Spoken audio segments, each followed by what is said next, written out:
Hey, welcome to another episode of the Brad Davidson Show, soon to be your ultimate comeback. Yes. Episode 36. Yay. Yeah, back in the studio with my co-host Raquel. It's good to see you. Good to be back. Nice to see you and to actually, I liked giving you your chair back today. Thank you. It feels good. Does it? I feel back at my place. Yeah. Back on top of the world. Exactly. Yeah. So we decided today that we're going to tackle the topic of how to get lean after 40. No one will care about that. No, nobody. And no one understands that it's a whole different ballgame. Oh, man. So true. Yeah. My favorite Eric Weeks, one of my clients, when he turned 40 years ago, he's like, well, the warranty's up.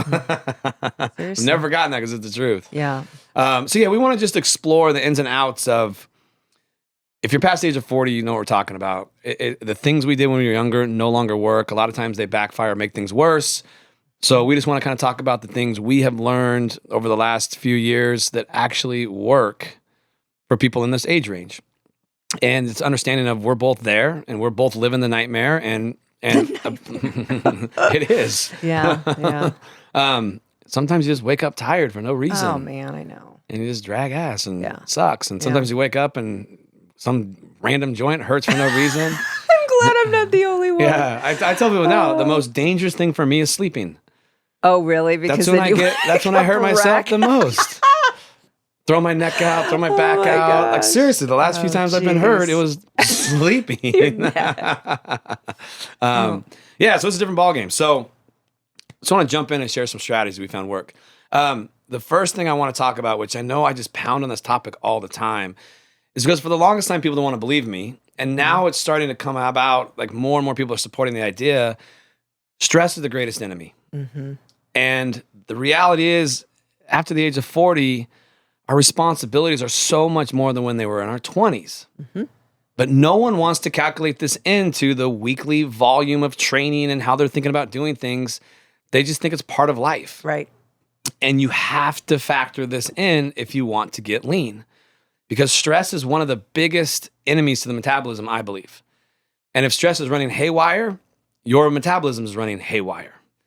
And what typically will happen when people are under a lot of stress, they'll either lose muscle mass, gain fat. The system is not meant to be stuck in fight or flight constantly. Right. And when you had to look at stress, you got to look at it as it is a response to you're in the wild and a tiger is chasing you or a lion or whatever. Right. It is a fight or flight state that is not supposed to last very long. You either die or you survive. And either way, the stress goes away pretty quickly in those acute scenarios. Mm-hmm. We now live in a realm, and I see this day in and day out, as people are just stuck in a state of running from a lion 24 hours a day. Yes. It's one of the biggest reasons people can't sleep at night because they're still stressed and they haven't done anything at night to shut that down. Right. So you got to look at your life, I believe, and take a full accounting of how much stress are you really under. Because exercise is another fancy word for stress. Right. You are applying another stress to your body to create change. Yes. And it can be either a distress, a bad stress, or a eustress, a good stress. Mm-hmm. And so many people tell me, oh, I work out for my stress. Yeah. And I get it. But how do you know if the way you're working out is helping your stress or enhancing your stress? Because, I don't know. I tell people, like, the most recent time I almost got in a life or death scenario, they don't happen very often for us anymore, but I was up in San Francisco speaking. I was actually in Napa Valley, and I was going through this 2-lane road through the mountain pass into Napa Valley, and these two big rigs hit in front of me, like two cars in front of me. They collided on a turn, and the car coming, the big rig coming my way, flips up, and had it gone straight over, it would have landed right on top of me. And I was pinned between two cars, and I remember thinking, oh shit, I'm dead. Yeah. And somehow at the top, it fell to the side, and it was full of gravel. Everything was just dumped everywhere. I'm not gonna lie. I felt pretty damn good the rest of that day. Like I was on cloud. I was just hyped up. Right. I mean, I was in a whole nother state of because I experienced such a high level of stress, it was still coursing through my blood for the rest of the day. Yeah. I felt great. I had no pain. I mean, I was in a highly energized, enhanced state. But the next day I was a train wreck. Wild. Yeah, it's wild. And so what people don't grasp is you exercise and you feel good doesn't always mean that it is a good thing for you. Yes. Now, if you exercise and you have more energy after the workout and energy sustains for the day, you did a great job. But if you exercise and you feel great after the workout and then a couple hours later you crash, you just did yourself a disservice, in my opinion. Because you've applied pretty much. Okay. I mean, there are times, again, it depends I'm tired after seeing you earlier. Yeah, but it's 2 hours later and you're here. Yeah, but I could take a nap. Well, Is that I could bad? take a nap every single day. Okay, I'm just I love napping. That's why I No, want it. there's a difference between I could take a nap and I have to take a nap. Okay. I'm glad you clarified that. And usually it's like a 2-hour nap. Or the 4. Or the 4-hour you nap, did. like happened to me on vacation. Yeah, that was a sign my body was overly stressed. Right. But the reality is, and here's the crazy thing too, is that Dr. J. Tita talks about this. Stress is so much more harmful to the female metabolism than it is to the male metabolism. Lucky us. Yeah. And so for the females that I work with, it is really, really important that they create some type of strategy to buffer stress. And that's something it's not sexy. No. I ask people all the time. When I go out and I speak to groups of CEOs, it's the first question I ask. What do you do to help with stress? And it's hilarious. What do they say? Exercise or alcohol? Oh, at least they're honest. Yeah. No, they're great people. They're super honest. Yeah. But that's how they've learned to cope. Sure. And I think that's how most people have learned to cope. Because let's be real, alcohol brings the stress response down very quickly. It just has a very negative side effect. Right. Most people don't have any strategy around recovery. Yes. And stress reduction. So I think if you want to get lean, that is the first place people should start, is apply stress reduction strategies. This is one of the reasons why walking is so beneficial. Is because it's the only form of exercise that brings the stress hormones down and makes you more insulin sensitive. And to validate the power of this, one of our weight room clients, this was phenomenal. She'd been doing one of the other HIIT training workouts for a while, I think almost a couple of years. Right. And something happened. She had to stop that, and she had to wait a couple months before she could start with us. And so she just walked every day. She lost a shit ton of weight. It was crazy. And then she comes back to us and then starts lifting weights and focusing on recovery strategies. Yes. And her 1 year before and after picture were shocking. Oh, I can't wait to see this. Looks like two different people. Yeah. And it was that just validates the impact of stress. Right. It was amazing. And we see it constantly with people. So I tell people, if you're highly stressed and you need to lose weight, your first 2 strategies should be stress reduction, and your form of exercise should be walking. And then once you kind of get that into place, then add some weightlifting in to enhance the insulin sensitivity. But walking is the greatest tool we have to bring stress down. To that point, is walking, I know some people that will say, oh, I'm going to go get my walk in, and they think they've got to go 5 miles, 10 miles. Yeah. It doesn't have to be that, correct? So here's something interesting I learned. One thing I love about vacations, I get to listen to a lot of podcasts. Sure. And I was listening to a guy named Joel Jameson. I love this man. He created the Morpheus app that I like to use on heart rate recovery, and has all this crazy AI built on from millions of data points on fitness and what works and what doesn't to get people fitter. Right. And then his app will tell you every week how much low-level aerobic activity you should do, how much moderate, and how much high intensity. I listened to a podcast, he was talking, and one of the data points they saw was this whole idea around movement or steps, because his app will pull in step data. What they found is that from a stepping standpoint, if you are highly fit or you work out a lot, your sweet spot is around 7,000 steps a day. If you take more than that, you begin to overtrain or overstress the system. Really? If your exercise volume is lower, then that 10,000 step realm is a much better place to go. How interesting is that? It's very, because I've had it kind of drilled into my head that 10,000 is the magic number. And there's a couple of podcasters that I also pay attention to, one of which talks about always increasing that. Yeah. And she's gotten hers to 20,000. Yeah, but his data from the millions and millions of data points he has from all the people using this app, that was one of the interesting things he found. So if you're fit, you don't need to be doing that. If you're fit and you work out a lot. If you have a higher volume of exercise, your sweet spot's around 7,000 steps a day. Okay, interesting. What they found is if you work out a lot and you walk a lot, that walking can be counterproductive and cause problems. Okay, that's what I was wondering. Yeah. Okay. So typically these people that are walking the 10, 20,000 steps a day are also pretty into fitness. Yes. And there's this mindset belief of more is always better. Yes. Even with that. Yeah. Even with that. Yeah. It's a perfect example. Yeah. So the answer is no, more is not better. Okay. It's good.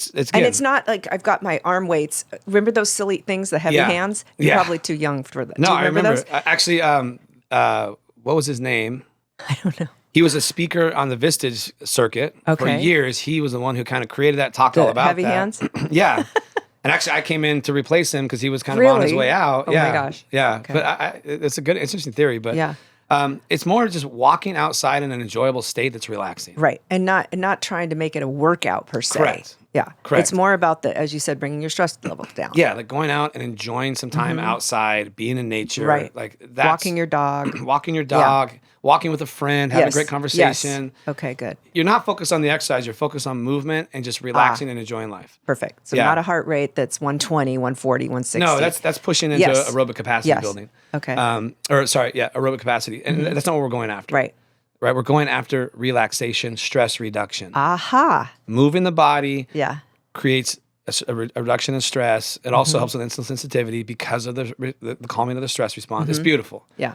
But it is a relaxing walk. Okay. There is something so powerful to that. Because yes, it's helping with the hormones, but the stress reduction is so mission critical. And people will sleep better when they do that. Right. Right.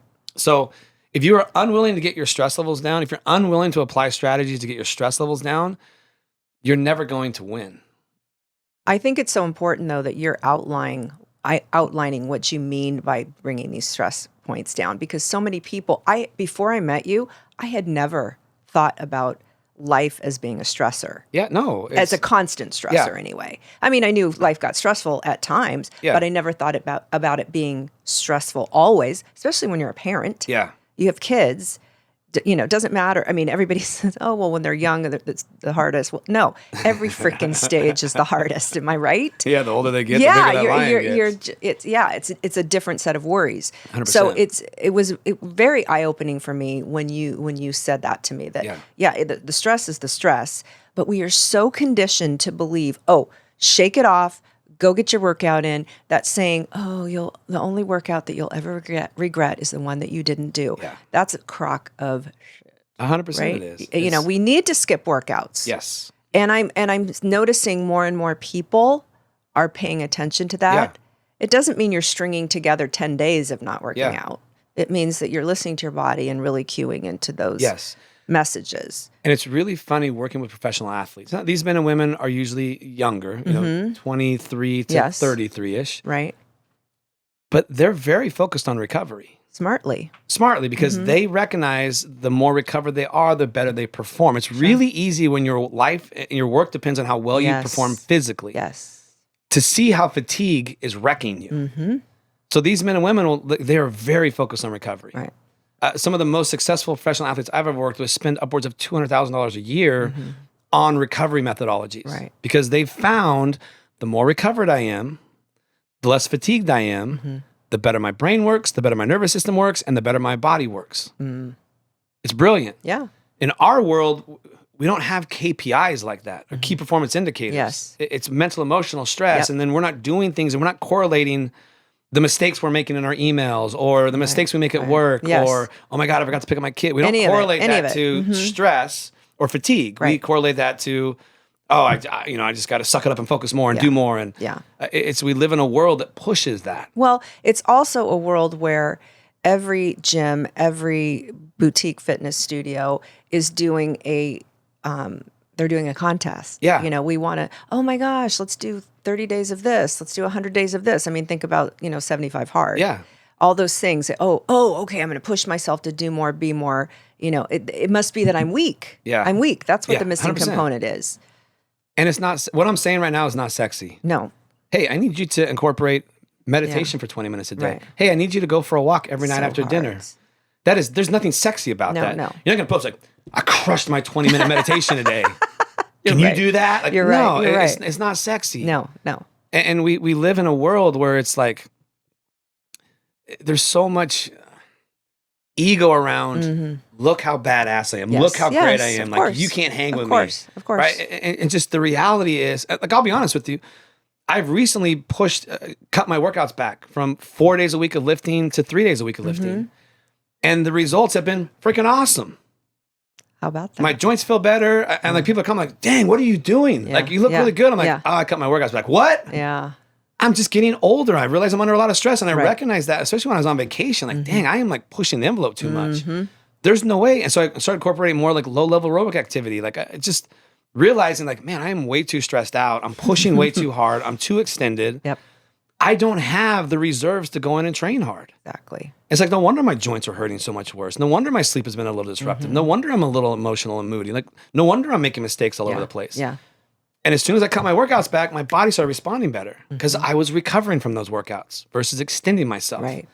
And Stefan Cazul from Kilo Strength Society has been one of the best influences on me because he's the one who told me your workout is only as good as your ability to recover from it. Your workout is only as good as your ability to recover from it. So if you can't recover from those workouts, they're not helping you, they're hurting you. Right. But not everybody has those metrics to follow. Not everybody has an Aura ring. Not everybody has a Morpheus band. Not everybody has a Whoop band. So how can just a regular person, let's say, figure that out? Yeah, I think there's key indicators and things you can look at. If your sleep is disrupted, okay, that's a sign your metabolism is not doing well. Right. You're stressed out, something's off in your metabolism. We're going to talk about that next. Yes. That's the second most important thing. So if your sleep is disrupted, exercise is probably not going to be a great tool for you. High intensity exercise. Yes.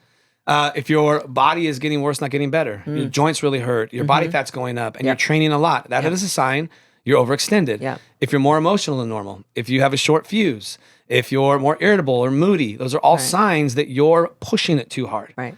If you're noticing you're making mistakes in life, like go back and read some of your emails and your text messages and start seeing like how many words are missing. Yes. Those are all signs that you're pushing too hard. You're too stressed out. Too many things at once. Yes. Yes. Too many balls in the air. Yes. And if you're living in that state where it's just this constant go, yes, it's very addicting to get in that state of just go, because it feels good. Yep. So if you're that person that has a hard time relaxing, that's probably another sign that you're going too hard. Look how busy I am. Yeah, look how much you get done in a day. Yes. Yeah. Yeah. If you have a hard time taking a day off and not doing anything because you feel like you're behind, you got to do things, that's probably a sign you're doing too much. Right. The biggest key is that if you are exercising hard and not getting results, or you're going backwards, that is a classic sign that there's too much stress in your world. Your metabolism has paid the price for it. Right. And your body is now protecting itself from you. That's really what's happening. Our bodies don't hold on to body fat or things like that because it hates us. It's trying to protect itself from us. Right. Yes, and disease can come into play and cause those things. Sure. Genetic components come in and cause those things. Sure. But it's your body honestly trying to survive. Yes. That's really what is happening. Pretty fascinating. It's super fascinating. It's not that our body hates us. It's trying to protect itself from us. It has to go into these states of putting body fat on for the next time it has to go through whatever you put it through. You go into extreme states of stress and the body does really wild things. Body fat goes way up, or sometimes people get really skinny until the stressor goes away. And then all of a sudden, it's like this rebound effect and the metabolism will raise havoc on you. Your body fat can change very drastically. Autoimmune can kick in. Psoriasis, like all kinds of things can kick in after you survive these high states of stress and the stress goes away. So I think stress is the greatest enemy. And our industry is really good at pushing more stress, more stress, more stress, do more, be more, beat everyone up. Like I hate the leaderboards. I know. Those leaderboard things, do you ever see the top person on the leaderboard ever like make great progress? Very rarely, right? If ever. Yeah. They're usually so abused from so much, especially when it's all about like calories burned or energy output measurements. And the people that are burning the most measurements, I've seen this a lot too, is someone will come in, they'll be lifting weights and kind of controlling all the stressors. And a lot of people have this bucket list of, I want to run a marathon. Yeah. Every single person that decided they wanted to do that regretted doing it because their body fat went up so much from the training and volume they had to go through, the volume of training they had to go through. Another sign that is a high stressed scenario to put your body through something that crazy. Now I get it. If that is a challenge you accept and you want to conquer, and awesome, I'm all for it. But like, know that there's going to be some negative offsets to these crazy challenges. Right. A lot of times when people do these crazy challenges that are high stress realms, there is a backlash. Again, I talk about Dr. Jay Tita a lot because he's been one of my biggest mentors in this realm. He calls it the rebound effect. Actually, it's a proven thing in science. The more stress you use to create change in the metabolism, the bigger the rebound is when you stop. Right. And all things end up coming to a stop. So we've all experienced this. We go on a crazy caloric deficit diet. Right. And we lose the weight, and then we try to go back to normal, and boom, it all comes back and then some. Yeah. It's called the rebound effect. That's why high stress states of usage to create change don't last long. That's why like the weight room, we don't talk about, hey, this is a 90-day transformation. Like, no, this is about the rest of your life. Yeah. This is about consistent change over time for the long haul. This is not, we're going to make you look sexy in 90 days, because that's honestly pretty damn easy to do. But what happens, I always tell people, if someone's showing you before and after pictures, always ask to see the after picture to see how well that system is. Right. Because if it is a massive change in 90 days, I'm going to tell you it's not going to be pretty after that. Biggest Loser. Biggest Loser is a classic example. Yeah. I saw that firsthand in season 11 when we worked with a couple of them. Yeah. It was horrific to witness. Yeah. Yeah. It was horrific to witness. So really, honestly, if you're over 40, you have a lot on your plate, a lot of responsibility. Even if you think you're stressed, I don't believe you. And here's why. We do this 16-hour saliva test. And I called the lab. I said, hey, can you send me an example of a normal stress panel lab? And the person laughed. I'm like, why are you laughing? She goes, we haven't seen one of those in years. Oh my gosh. She goes, we can make one up for you. Yeah. She goes, everyone's stress pathways are so jacked up because of our lifestyles. It doesn't happen. Everyone's dysregulated somehow, some way. Wow. So when people tell me, oh, I'm not stressed, I'm like, yeah, bullshit. I know you are. Yeah. You're probably more stressed out than anyone else. You're just ignoring all the signs and symptoms of it. It's true. So I think one of the best things people can do is start to implement strategies to bring stress down. Whether that's meditation, walking, taking a nap. I'm good with naps. I think naps are great. Right. Floating. There's all kinds of things. Saunas. All those things can help. Yeah. Just apply strategies daily, weekly to help with controlling the stress response and just helping your body shut it down. Cold plunge does not count. Cold plunge stimulates the stress response, right? I like the tool. I think it's a nice tool. Yeah. But you overuse it and we're going to have some problems. It's a nice tool to create some stress resilience over time when used periodically and not overly done. Right. But this is not a recovery tool that's helping calm the stress response down. It has the exact opposite. It's actually stimulating the stress response to wake the body up. That's why it creates such good energy in the mornings. And I like that because it's helping you create resilience to stress responders. Right. But I'm talking about saunas, hot tubs, floating in a pool, floating in like a deprivation float tank, meditation, walking, listening to relaxing music, just breathing, simple box breathing, right? 4 seconds in, hold it. 4 seconds out, hold it. Yeah. To bring the heart rate down, to help your body get out of that high stress state. I think that is mission critical. That's why when people train with us, we really push like, hey, lift 2 to 3 days a week, do some low level aerobic activity, walk a lot. I've been doing a lot of research on the Morpheus app and like just seeing like for example, my recommendation of high intensity training is about 4 minutes a week. It's all I can really handle if I want my fitness to improve. I just saw some data come across someone who has a much higher HRV than me. They were maxed out at 14 minutes at high intensity workout a week. Most people are doing a hell of a lot more than that. Yes. Yeah. Definitely. Yeah. So it's like high intensity all the time isn't the answer. Right. Using high stress scenarios to try to force the body to change, like high volumes of exercise or food depriving diets are too stress driving. They'll work in your 20s. Because your reserves are so high, your hormones are so optimal. Sure. Stress isn't as impactful at that point. But as we get older, especially if you've lived aggressively when you were younger, you're paying the price now. So you got to be really strategic with this. One of the new things I'm implementing into my world is once a month, I'm going to take a 3-day weekend. And once every quarter, a week off. Because I realized after my last, I was gone for like 10 days. My God, I was so motivated, so energized, felt so great after just being down for a period of time and really not having a lot to do. We didn't do a whole lot. We were at my mom's house and it's super relaxing up there. And I was so motivated and excited and like learning and like all the things I used to love to do. I was reading and like listening to podcasts and all these great ideas were coming to me. I recognized like how important those recovery periods are. Right. Yeah. They're super vital, especially for like creativity and performance. So that I think is the most important thing people over 40 to do is implement stress reduction strategies. Number 2, you got to focus on your sleep. This is a golden ticket. And that's my favorite thing about you is I know people give you a little hell because of how protective you are of your sleep. Yeah. But it's one of the reasons why you look so good. Well, thank you, Brad. You're welcome. Appreciate it. You are so focused on making sure that you are sleeping. Yeah. If you are not sleeping 7 to 9 hours a night, nothing else matters. You cannot beat that. You can't take hormones to beat that. You can't out exercise that. You can't out diet that. Because when you are not sleeping 7 to 9 hours a night, your metabolism is going haywire. Yeah. You become you take on the roles of a diabetic after one night of not enough sleep.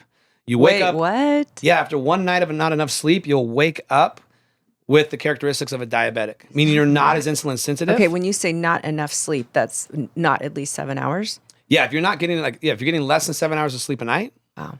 you are waking up with more of the characteristics of a diabetic, meaning you're not as insulin sensitive. Well, oh, got it. And research then also shows we tend to eat 300 more calories a day when we're sleep deprived, and it's usually insulin driving foods like carbohydrates. Right. So now you have this environment where you're not insulin sensitive as you usually are, and you're eating more foods to increase insulin sensitivity. It's more likely to go to body fat and cause problems. There's a great study I share when I speak where it shows people that sleep 4 hours a night versus 7 to 9 hours a night are 72% more likely to deal with obesity. Really? It raises havoc on how the body looks. And you cannot out-exercise that. Yeah. Unfortunately, you just can't. You can't out-eat it. You can't out-hormonize it. You can't out-peptide it. You can't out... Like, it's causing problems. Sure. It raises havoc with your brain. It raises havoc with hormone levels. It purely destroys the metabolism. And it does not take long for that sleep deprivation to basically create... I think it's after a couple of days of not enough sleep, you are literally as high of a risk of causing a car accident as someone who is legally drunk. Wow. I could see that. I can't remember exactly how many days it is of sleep deprivation, but it's not much. Yeah.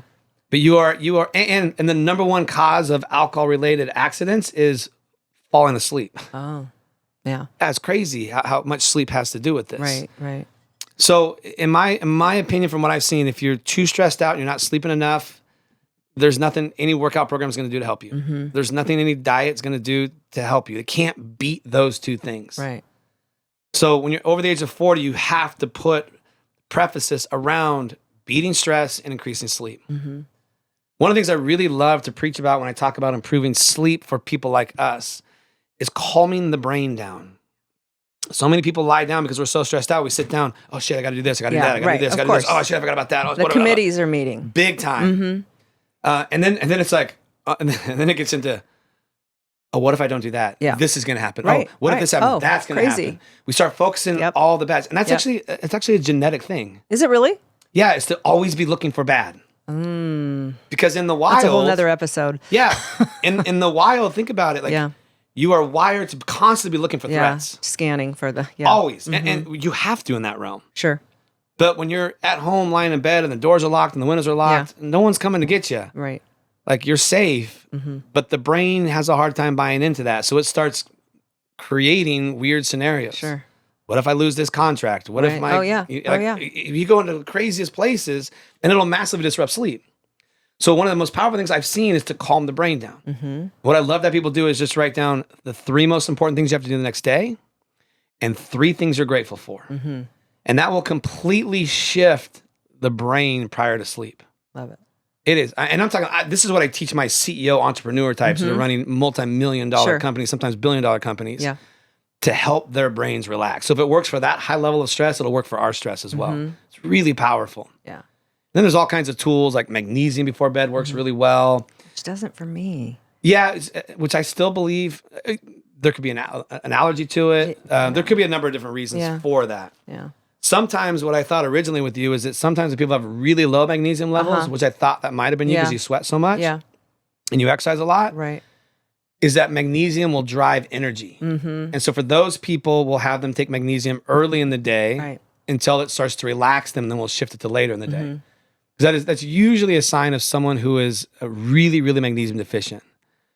But we did that and it didn't really change anything. You tried to move it back in the evening time. I think I kind of gave up before I gave it a real good shot. Yeah. But the one thing I have noticed, I've always been a good sleeper. Sleep has always been important to me, even more so now, of course.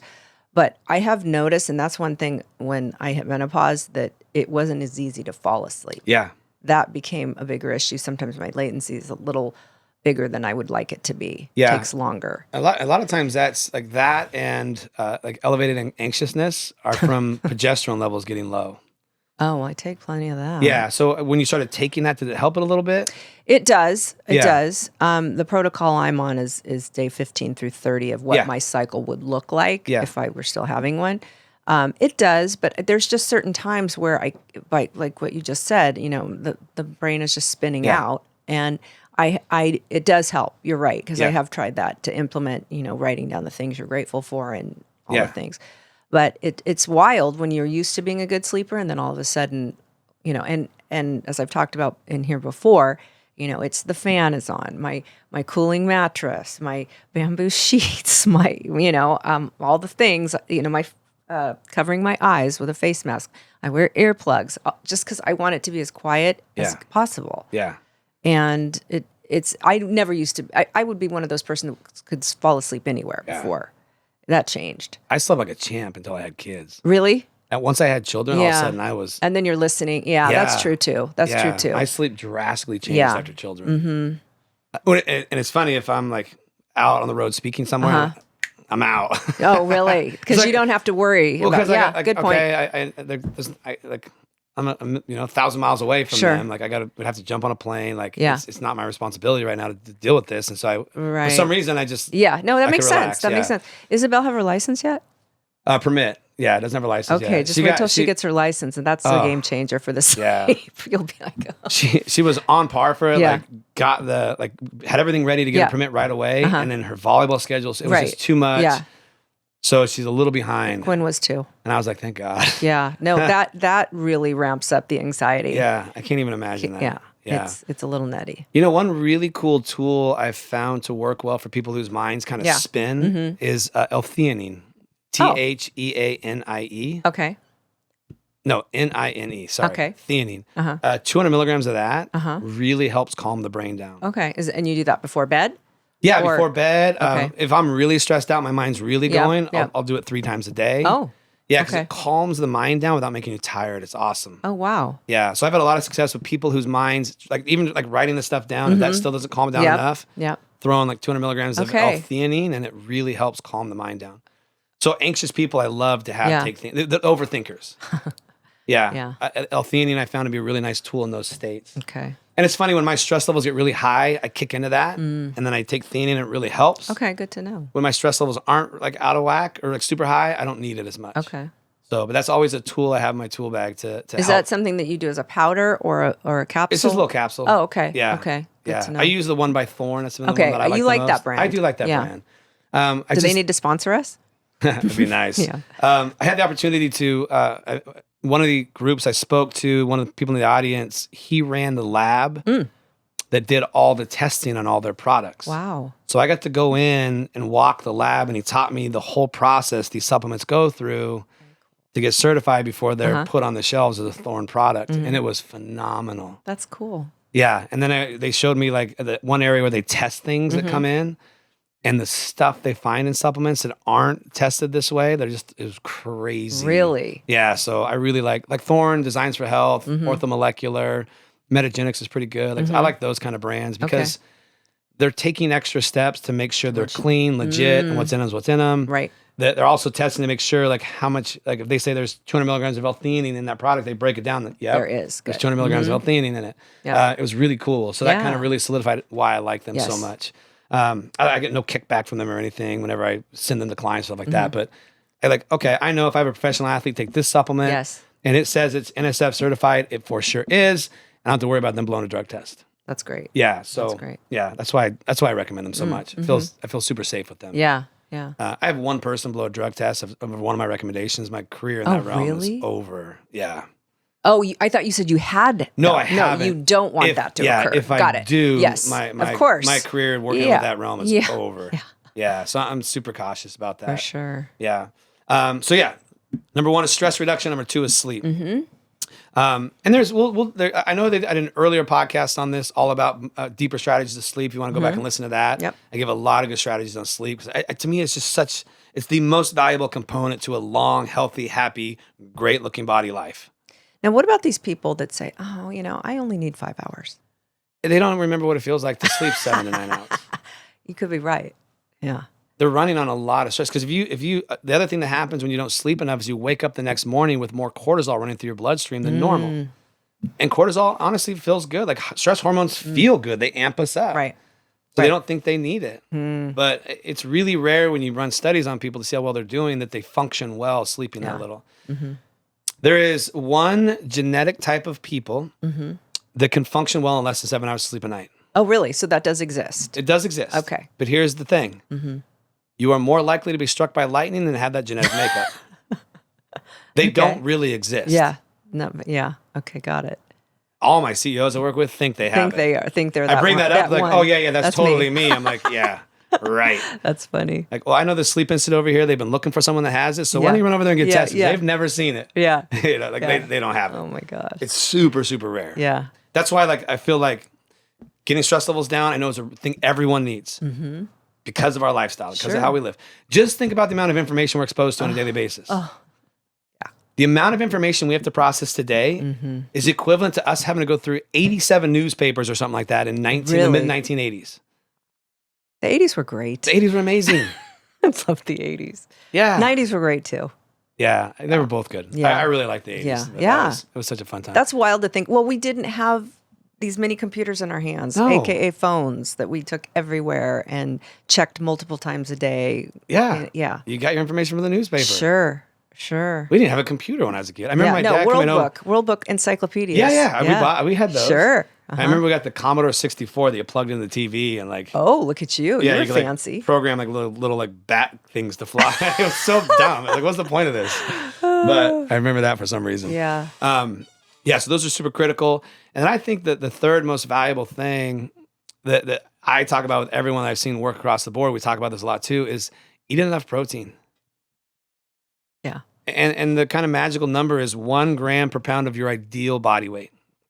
We just had this conversation with Quinn a little earlier at the gym. I know. She says, how am I going to get that much in? Yeah, she's like, I've been really tracking. And she goes, I was nowhere near where I was supposed to be. Yeah. And that's people think, oh, I eat enough protein. I'm guaranteeing you don't. Yeah. Because if you were, the conversation would be, oh my God, this is so much protein. How do I do this? Because that's always the conversation that comes up when someone starts tracking and realizing how much it needs to be. Right. So I always tell people, if you look at your plates and you take, there should be, for every 1 palm size, like the size of your palm of protein on your plate, is about 25 grams of protein. Unless isn't steak more than that though? It's going to be a little bit more. Okay. So I'm just saying, we're trying to create something like a basic idea. Okay, got it. Because for that, there's probably 10 more grams of protein with steak than something like chicken. Okay. But it's not drastic enough. Yes. I just found this to work really well. Instead of trying to like count things, weigh things, measure things, which does what? Add stress. We don't want that. So I always try to simplify things. So for every palm size of protein on your plate is about 25 grams.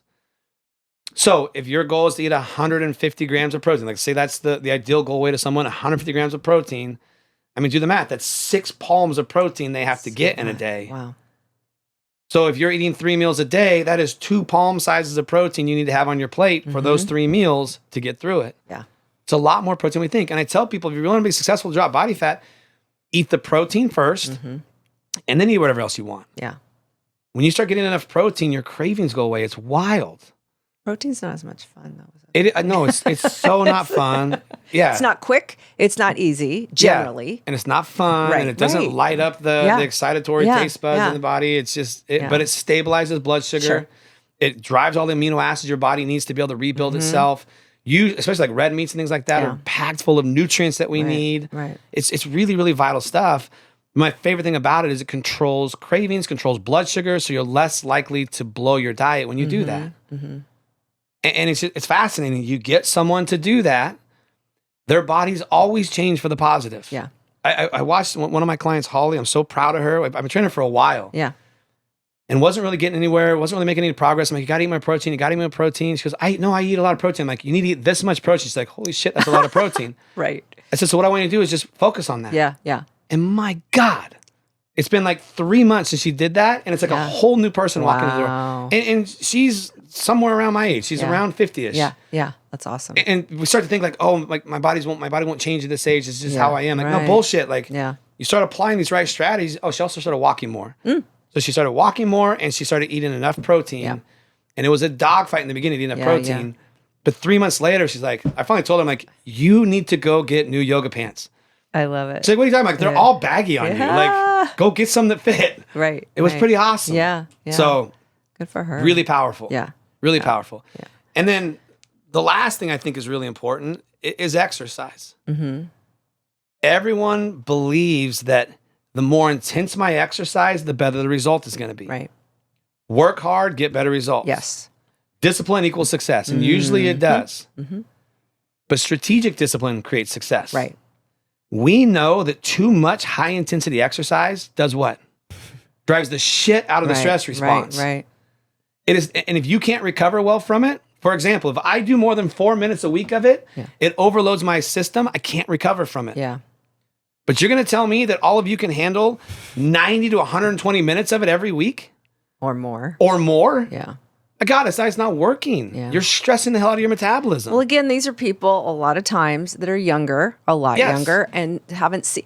Until this starts to really creep into their lives, Brad, it doesn't matter to them. You're not talking to me. Yeah. I had a friend that was talking about certain things and her way of exercising and said, "Oh, well, I'm nowhere near menopause, so it doesn't matter." Yeah, but then guess what happened?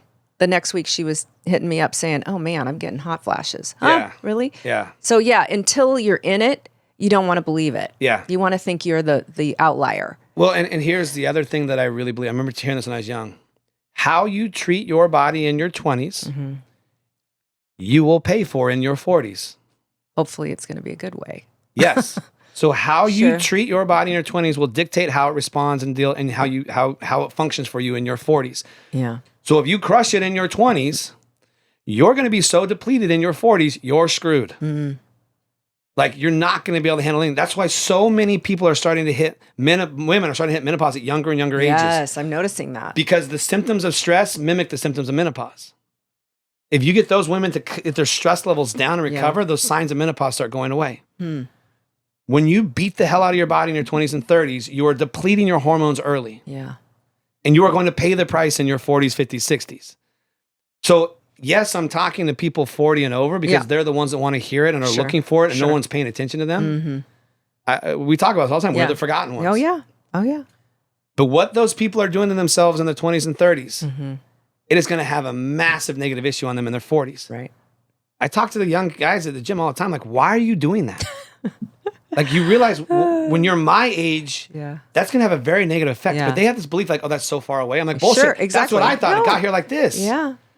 No, so those people that are even, yes, I'm talking to people our age, but for those of you that are young listening to this, you apply these strategies in your 20s, your 40s, 50s, 60s are going to be insanely awesome. Right. But if you don't want to buy into it, you want to keep beating the shit out of yourself and crushing yourself at the gym and all these things they tell you to do, you're going to pay the price like we are at our age. And it takes a long time to recover and rebuild from that stuff. Yeah. I mean, I completely destroyed my metabolism to the point where I have to be on medication for the rest of my life because of the damage I did to myself in my 20s and 30s. Yeah. Believing that if I just outwork everyone, I'll be the successful one. And that did not do me a great service. No. So I tell people once a week, get after a high intensity workout. I think that's something we can recover from. Sure. Once a week, get out there and do some high intensity stuff. I do it once a week and I am recovering from it. Yeah. And then I lift weights 2 to 3 times a week. And then everything else is long, slow, boring, and relaxing to keep that stress. Because here's the thing is that the more you can build your aerobic capacity, that low level, like they call it zone 2 training, it's usually going to be somewhere, the magical number is take 180 minus your age. That's the arena you want to hit when you're doing longer, slow cardio, not above walking. Right. So for me, it's 130. So I just try to do a lot of stuff, and you saw how slow that was the other day. When you're like, "What are you doing?" I'm working on that because the better you can build your aerobic capacity, the more resilient you are to stress. So people think high intensity creates that. No, it doesn't. Yeah. And actually, another thing Joel Jamieson showed with high intensity stuff is that unfit people or super fit people, if they did too much HIIT training, they got slower, worse results than people that did less HIIT training. A lot of times it sent them backwards. Right. So I thought that was phenomenal. Yeah. It's such a good piece of advice. So control your high intensity stuff. We're not superhuman. We cannot, it takes one HIIT workout will take days to recover from. And people are doing it 5 times a week. Yeah, sometimes twice a day. Yeah, yeah. And then they're always complaining about how they look. Well, hello, it's called inflammation. Yeah. Like you just take a week off and you'll lose weight and feel better and look better because the inflammation will go away. Because stress drives inflammation. Right. Which is the number one cause of disease is too much inflammation. So like all kinds of fits together. We got to be careful with this stuff. Yeah. So control your stress, sleep more, eat enough protein, and back off on your training. Yeah. 1 hard workout a week, 2 lifting workouts a week, and then everything else should be long, slow, and mellow. Yeah. That's how you build stress resilience, especially after the age of 40. And that's how you create a body that looks great, it feels great, it works great, And people are going to ask like, holy hell, what are you doing? Yeah. And then it's funny as hell when you say, oh, I just backed off on all my exercise. Yeah. Like no one wants to believe that, but I'm Right. telling you, I see it all the time. It's the biggest dogfight I have working with people. It's just back off. Yeah. Anything you want to throw in there? No, I think that it's just everything you say is so true. And, like I've said time and time before, that it's hard to wrap our heads around it. Yeah. It really is. And we don't want to believe it. And I am so on board with the less is more now. Yeah. I really am. But the parts of those other components are more challenging for me. That getting the protein in is harder. Yeah. And I'm even working on my own schedule, scaling back and not doing, throwing a yoga class, like 100%. not with weights, just a regular yoga class, Yeah. Those types of things are good too. That's why I always like your yoga lattes and that kind of stuff, because that put my heart rate in the right range of that aerobic capacity for stress. And I'm working on my mobility, something I suck at. Yeah. That's the other thing I tell my young people, like, hey, if I could do anything over again, I would have stretched a hell of a lot more when I was in my 20s. Right. Because I'm paying the price for that now. So that's why I like example, yoga lattes, but a lot of these things, they don't get your heart rate as high, so not as high intense. Right. So they put you in more of that zone 2 aerobic capacity zone. And you don't have to sit on a bike and be bored. No. There's lots of things you can do. It's just a matter of keeping that heart rate in that range. I'll even have Nerf gun wars with my kids sometimes with my heart rate monitor on. I have ADD, so it's really hard for me to do it. But I love it. Like, so things like that are and they're relaxing. They calm the body. You don't always have to beat the hell out of your body. Right. Here's the other thing. Like, so many people hate their bodies. Well. And they think that if I just looked better, my life would be better. Yeah. And so they're trying to change how their body looks out of shame and anger and hatred. Right. When you love on this thing and you take great care of it and you give it what it needs and you take care of it, that's when it's going to give you what you want. You are never going to beat your body into submission to get it to create a look that you are looking for. I'm sorry, that just doesn't happen. Yeah. That will create that roller coaster ride. Sure.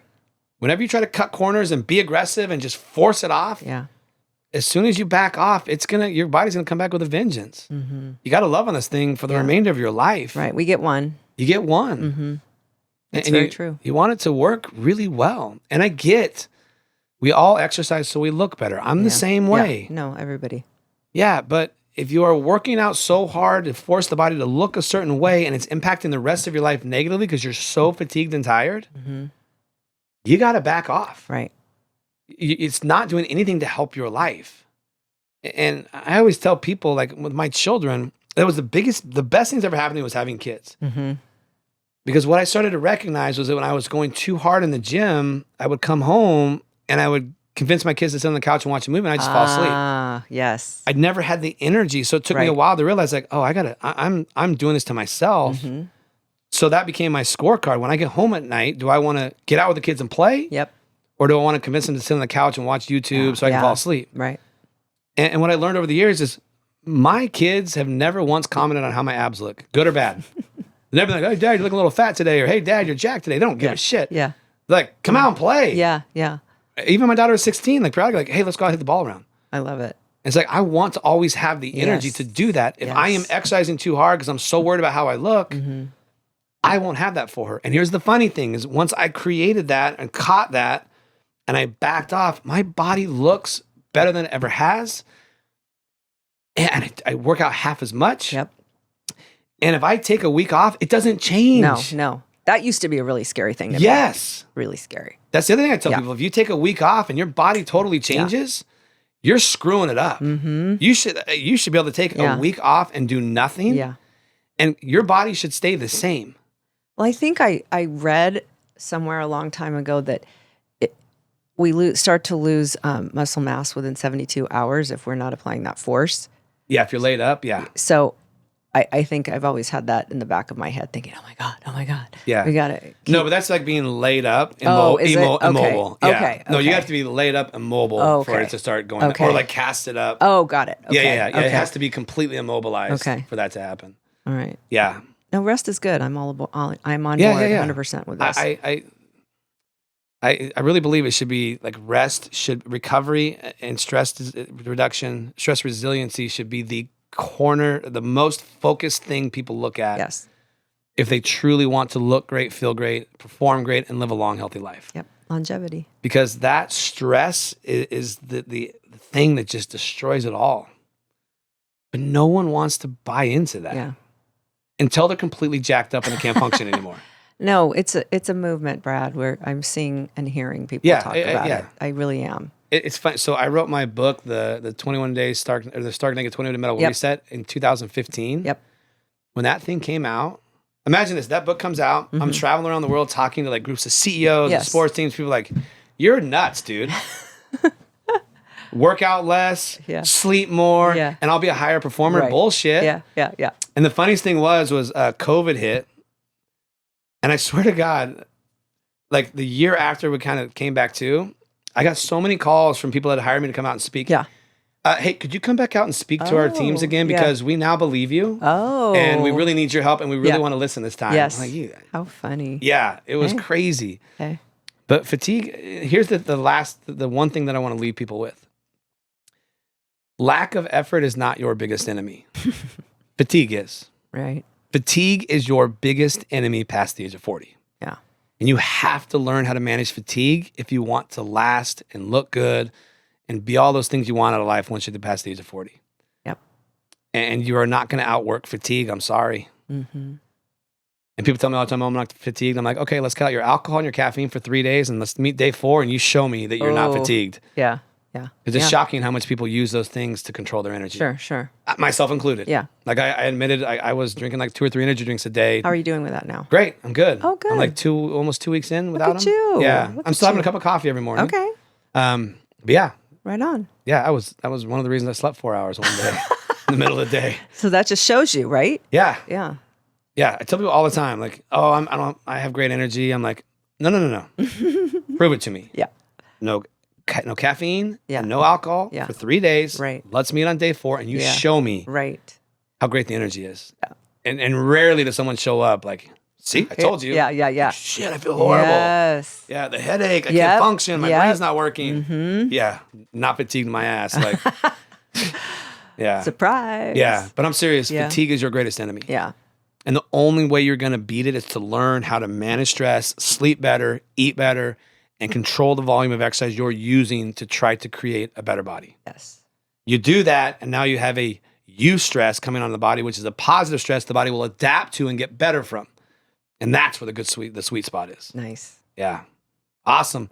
Well, thank you. Hopefully that helps all of you. Super excited. Next week, we have a guest on. His name is Eric McGrath. Driven Leadership is their company. He and his wife, Mary, were at the start of my comeback. Oh, really? These were the 2 people that, like, when my life fell apart, the first person I went to see were these people. Oh, great. And they do these awesome experiential retreats nice. All around.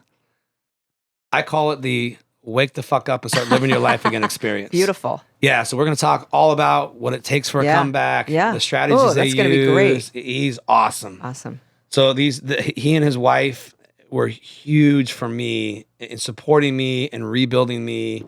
Like they were literally at my lowest level, the people that kind of picked me up off the ground, dusted me off, and started helping me move forward again. Awesome. Yeah, excited for that conversation. Yes. Yeah. All right. Awesome. Well, thank you for being here. Yes. Next week. All right. Thank you. Bye. Bye.